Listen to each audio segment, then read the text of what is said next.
संसार हा जो कोळी नावाचा प्राणी असतो,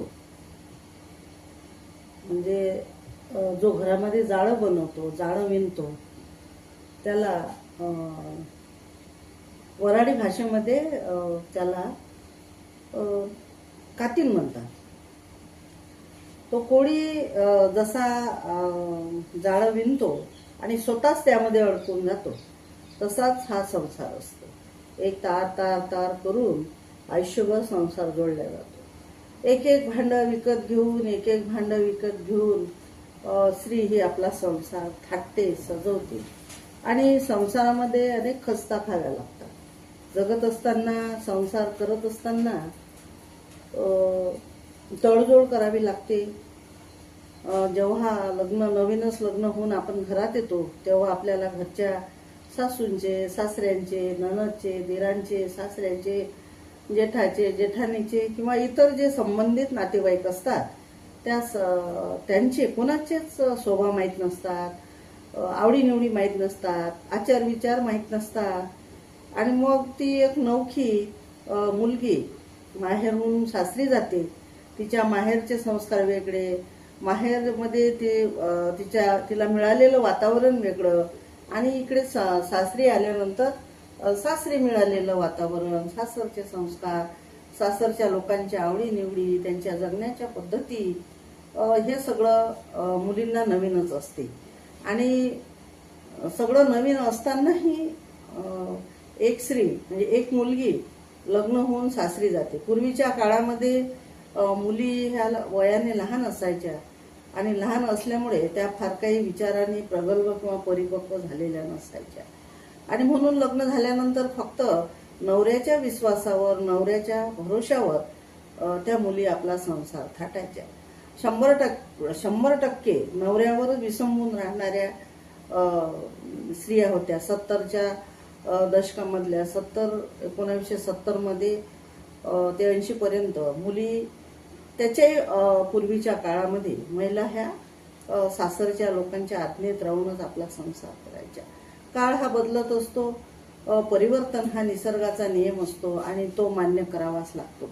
अशा पद्धतीने काळ बदलत गेला. मुली शिकल्या, सुशिक्षित झाल्या, स्वतःच्या पायावर उभ्या राहिल्या आणि उभ्या राहत असताना त्या स्वावलंबी बनल्या. पूर्वी स्त्री ही आपल्या पतीच्या भरोशावर अवलंबून राहायची.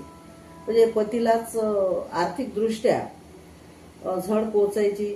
जर काही घ्यायचं असलं किंवा कुठे जायचं असलं तर पतीलाच पैसे मागावे लागत असायचे आणि पुरुषाला सुद्धा वाटायचं की हे माझं कर्तव्य आहे. परंतु आज परिस्थिती अशी निर्माण झालेली आहे की मुली शिकल्या, स्वतःच्या पायावर उभ्या राहिल्या, स्वावलंबी झाल्या आणि स्वतंत्र सुद्धा झालेल्या. आर्थिक व्यवहार आणि सगळ्याच बाबतीत त्या आज पारतंत्र्यामध्ये जगत नाही आहेत. आज त्यांना आपल्या पतीकडे हात पसरण्याची वेळ सुद्धा नाही की बाबा मला 500 रुपये द्या किंवा मला 1000 रुपये द्या. त्या स्वतःचे कपडे घेऊ शकतात, स्वतःच्या आवडीनिवडी जपू शकतात, दाग दागिने सर्वच काही त्या आपल्या स्वतःच्या सॅलरीमधून करतात किंवा मिळकतीमधून करतात. सगळ्याच महिला ह्या काही स्वतःच्या पायावर म्हणजे गव्हर्नमेंट जॉबवर लागलेल्या नाहीत, तरी सुद्धा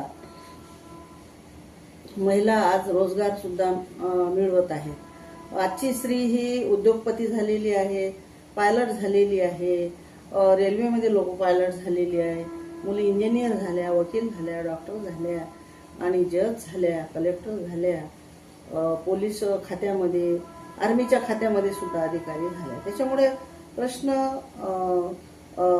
आज असं काही फार बिकट राहिलेला नाही. व्यक्ती स्वातंत्र्य प्राप्त झालं आणि हे सगळे अधिकार स्त्रीला डॉक्टर बाबासाहेब आंबेडकरांनी लिहिलेल्या संविधानाने दिलेले आहे. बाबासाहेबांनी स्त्री आणि पुरुष याच्यामध्ये भेदाभेद केलेला नाही.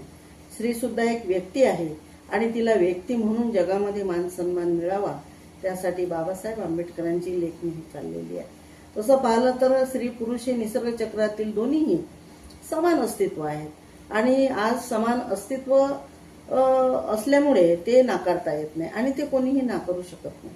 आणि म्हणून पुरुषांना या देशातल्या किंवा सामाजिक जी समाज व्यवस्था होती विषमतावादी, त्या समाज व्यवस्थेने पुरुषांना अतिशय स्वातंत्र्य दिलं होतं आणि त्याचा गैरफायदा पुरुषांनी घेतलेला होता. त्याच्यामुळे महिला ह्या पिचत गेल्या, त्यांना दाबल्या गेलं, त्यांना दुबळं समजण्यात आलं, दुर्बल समजण्यात आलं, अबला समजण्यात आलं. पण आज स्त्री ही अबला नाही, दुर्बल नाही, ती एक व्यक्ती आहे आणि ती एक व्यक्ती म्हणून आज जगण्यासाठी समर्थ झालेली आहे.